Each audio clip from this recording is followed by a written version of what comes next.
You're watching the 50 States of AR-15 on Big Gunner 81. Brought to you by BATArms.com.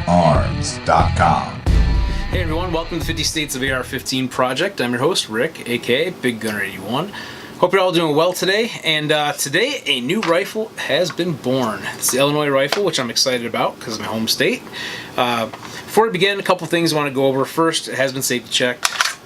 No cartridges in the magazine, nothing in the chamber, and so forth. Also, I want to thank the companies that helped make this rifle possible. We've got BAT Arms LLC, our sponsoring FFL. Also, we have DR Guns, and also we have Manticore Arms and our Guns. Those are the four companies that helped make this rifle possible, and I want to thank them all for their support. We're going to mention kind of where they're from and so forth throughout this video.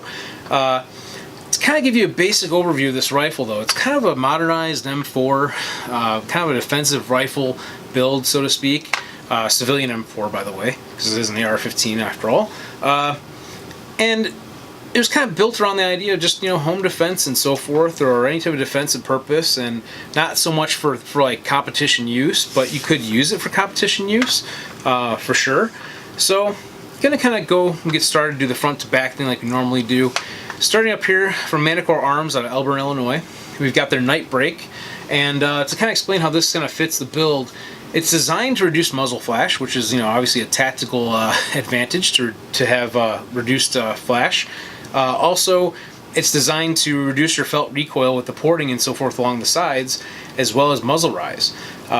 It does not have any porting at the bottom, which is important because that would not help as much with your muzzle rise, and also if you're shooting prone, it helps keep from blowing debris and so forth and kicking it up off the ground. So that's kind of how this muzzle brake fits into this build. Attached to it is a standard style 16-inch M4 barrel from our Guns out of Carpentersville, Illinois. And they start with a Wilson Combat blank and have the barrels machined out, to their specs and so forth, or to an M4 spec, I guess, in this case. So it's just basically a standard M4 style barrel. It's kind of go along with the purpose of this build. And what you can't see underneath the handguard, which we'll talk about in a moment, is a DR Guns gas block. It's regular, 3/4 inch inner diameter or 0.750 inner diameter gas block. What's nice about it is it clamps on, so it doesn't have set screws that go in from the bottom that typically tend to loosen sometimes for some people. They may even have to dimple the barrel and that kind of thing. No, it clamps on real nice and tight. It's a good fit. And inside that gas block, which you might be able to see from the top if I go in close, is a our Guns carbine length gas tube to match up with the barrel. So, the handguard. This is an interesting one. This is Manticore Arms, again, out of Elburn. And this handguard is pretty lightweight. It weighs in at 7 ounces minus the barrel nut. And what's cool about it is it has a very good, useful, utilitarian purpose, and that is, they call it the transformer handguard because you can modify and transform it how you need it. Which means, like you might see on here, I have grip panels that are kind of checkered in the back here. It has 6 different, locations where you can change out the panels. 2 on each side and 2 on the bottom, and they have M-lock and key mod and different style grip panels like this checkered finish or a snake type skin type finish or even G10 style grips. And what's neat is, say you have a light mount that uses M-lock. Okay, you can mount an M-lock one on the side, but yet maybe you have a vertical grip that uses key mod and you want to use it. You can put a key mod panel on the bottom. It's interchangeable, so it's a really, really cool idea. Also, it's pretty easy to install. You don't have to index the gas tube to the barrel nut. In some cases, you have to do that with some handguards and so forth. This one's not the case. You do have to kind of index the barrel nut to the handguard, though, which, worst case scenario, you may have to use a shim or maybe just, set your torque setting, at a certain point and kind of maybe just tweak it just a hair more to get it to the next holes or whatever. Just, don't exceed the torque value. And you may notice that there's 4 sets of holes on each of the mounting locations for the handguard here, but only 2 are used. And that's because the holes on the barrel nut are staggered in position so that they can get them closer together so you don't have to necessarily use any shims with it. And there's 10 small little screws or bolts that attach this handguard to the barrel nut. One other thing I want to mention is this handguard is designed to work with a mil-spec forged upper receiver. It may work with some billet receivers and so forth, but it really depends on the dimensions that they use near the front of the receiver, because there's two little ears that come down, and I don't know if you can see them on the camera, but right there's an ear on each side, and the idea of those two little ears is that for anti-rotation. So say the barrel nut were to loosen a little bit, the handguard is not going to rotate all the way around. Of course, it probably wouldn't rotate very far because it probably hit the gas block, but this would even not allow it to rotate to that point. It would just basically, if the nut were to loosen up, you might get a hair of movement out of the handguard. That's it. And so it's kind of a safety feature, a redundant feature to keep everything nice and tight in a sense. But anyhow, just to keep that in mind, that you may run into issues if you're using certain billet upper receivers, or even polymer receivers in some cases. You might be able to file a little bit of material away and make it fit, but I wouldn't really advise that. I try to go with properly matched upper receiver. Which, moving along, the upper receiver here from DR Guns out of Lake Zurich is a billet upper receiver, but fortunately the dimensions worked out for the handguard to fit. This upper receiver does have the forward assist, does have the dust cover option there, and it's pretty nice. It's got T markings on the top. You can't really see them because they're from the camera perspective, because they're not in white or anything like that. They're engraved actually into the receiver, which is much nicer than having the white little markings that are on there that could potentially wear off in time. So that's a pretty cool feature. It matches up really nicely to the BAT Arms or Bad Arms LLC lower that we have here, which like I said, BAT Arms are sponsoring FFL, and I wanted to use their receiver for this build especially. It's a really nice billet receiver. Love the machining on it, really nice quality. Has some cool features, which we'll get into momentarily. And they're out of Plano, Illinois, and so forth. And also, I wanted to get into what else is in the inside of the upper receiver before we really get into the lower. The charging handle is a DR Guns charging handle. It has a single side extended latch, which I really like. They do have an ambi version too that you can grab onto on both sides and everything, but I thought for this build, let's just keep it simple to a single-sided charging handle. And like I said, it's kind of a tactical advantage with the serrations that they have on here and the extended, it's not one of those cheap little latches either. It's a nice, thick, heavy metal, latch. Not heavy, but thick and strong type latch. I like it. So, I also want to mention too about DR Guns. We had the opportunity to go up there and show you what else is in here too. Then we have one of their bolts, one of the bolt carrier groups.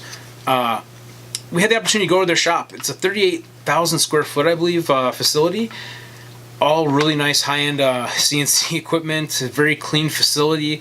They're cranking out bolt carriers and upper receivers and handguards and lower receivers and all these different components. Just constantly, these machines are running, and the quality is really, really outstanding. They do a nice job of their machining. They follow up all their dimensions and everything. Really tight tolerances. It's probably why this upper receiver fits so well on this lower.